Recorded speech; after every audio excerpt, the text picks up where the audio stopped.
Дулат Исабеков 1942 жылы 20 желтоқсанда оңтүстік Қазақстан облысы Сайрам ауданында туған. Ата-анасы өлді, оған құлағындағы нысанға байланысты Нысанбай деген ат қойған екен.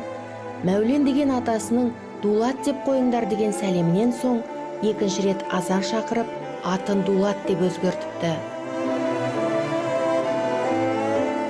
Мен кішкентай кезімде өліп қалып, коридорға шығарып тастап, тартың жерлейміз деп атқанда бір кемпір келіп, бетімді ашып қараса, жай өлудің орнына мен ыржиып күліппін бетіне қарап.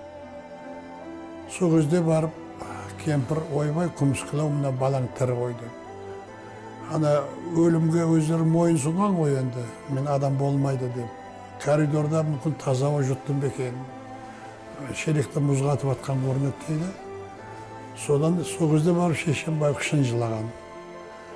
Ана жақта менің көрімді қазып дайындап қойып, адамдар жіберген баланы әкелсін деп. Арада бір-ақ сағат.